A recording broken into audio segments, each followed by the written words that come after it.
trains. In our wagon, it's possible to be 40, 50, they put us in 180. Could anybody escape?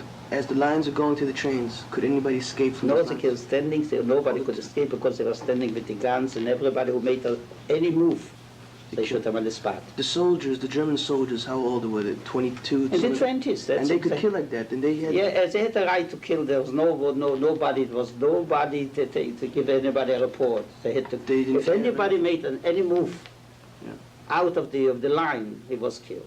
They were standing with the German shepherds and watching everything. It was like sheep. They pushed us later on. We came to the wagons. They pushed us in. Einsteigen, go in. And everybody, the women couldn't go in. They pushed them and they hit them. And we were being pushed in like the sardines inside. We were standing like this, and I happened to be near a little window, and without water from Sunday on. So I licked the iron from the wagon. I licked with my tongue to cool off my tongue. And the children and everybody was crying, and some people were already from the heat, from all this. They fainted and died on the spot. It was a little bit more room, and they fell down. I remember we were standing around the people for the few hours from Warsaw to Treblinka. There were in this wagon, in my wagon, there were a group of students, boys and girls, maybe 19, 20, 21, and they looked outside to see, because they were talking to each other, say, let's go, we are going to Majdanek. They knew already, or they are going to Treblinka. They knew already. They knew it was death camp? They knew already. We know already. I mean, we started to believe it, so what their attitude is. So then they looked out and saw that we are going to Malkin. This was the station where Treblinka was, instead to go to Lublin, to Majdanek. So they said, okay, we are going to be exterminated. We are going to be the guest this crematorium. So therefore, they started to sing Hatikva, all of them, and each one took out this cyanide, and they died after a few minutes. They were all dead. When we came after an hour or two, again, this was so hot and it was not possible. So when we came to Ohr Treblinka, one Nazi standing near this window, he said, you want water? Wasser? He said, yes, we want water. He said, give us the gold that you have. Still rings of diamonds, and I will give you water. And I said to the people, maybe he will give us some water. Anybody, maybe he has a ring, maybe he has a diamond or whatever it is. And, so I picked up, still the women had hidden this in places, and I picked up a whole 2 handfuls with rings. Yeah. And I gave them out through this little window. I said, here, to spoke to him in German, here they have to give us water. He took all these things, and then I said, give me your hand. I said, put that head. So he hit me with this, and he broke my finger. This was the reward I got. German did that. Huh? German. See, till today, I have this. So hit me with the gun over my finger. That's what. Till we came to about 2 o'clock or 3 o'clock. We came to Treblinka. We had in this wagon. There have been probably 60, 70 dead. And aussteigen, they started to yell, get out of the train. We know we are in Treblinka. And they took out the dead people, and then they said the women and children should stand separate. Or there were 2,500 people in this train. They put all the women and the children separate, and they said to march into. There was like a gate with flowers, and trees, and what kind. We didn't know what's going to be at the side. But later we found out. And they marched in. Imagine the condition that I had to separate with my wife, with my child.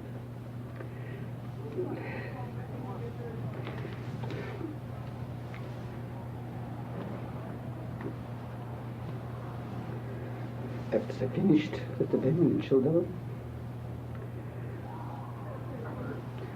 the Jews were working there in Treblinka.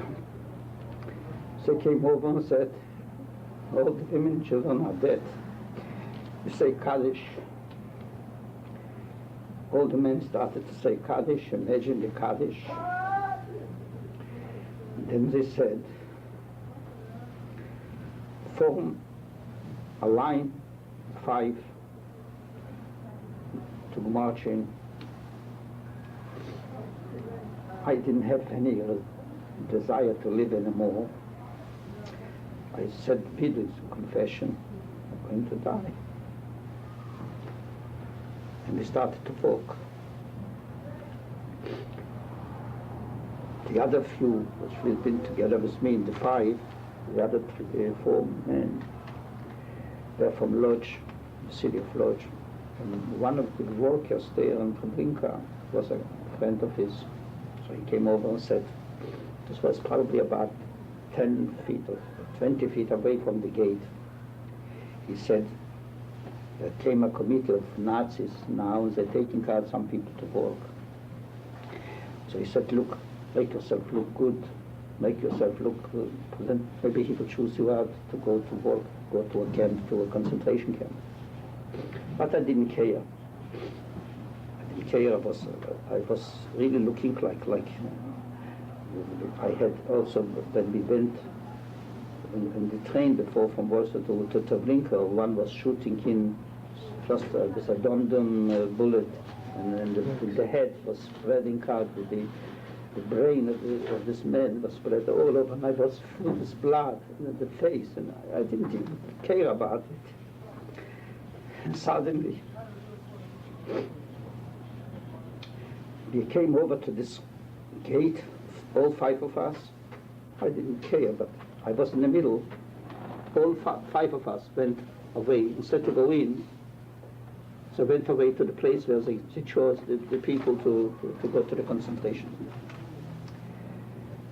I didn't really want to go. I was holding them back, but they said, come with us.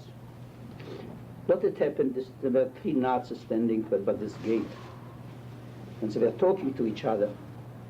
Instead to see that they shall go in, so they didn't see, they were blind, and then we went away, and they were sitting there with the group which they chose before. I was sitting there, and I was thinking, they will probably see me later on, they will torture me again. Why I wanted to get up again and to run back, but they didn't let me. Stay here, they said, stay here, don't go. After a few hours, all the men went in.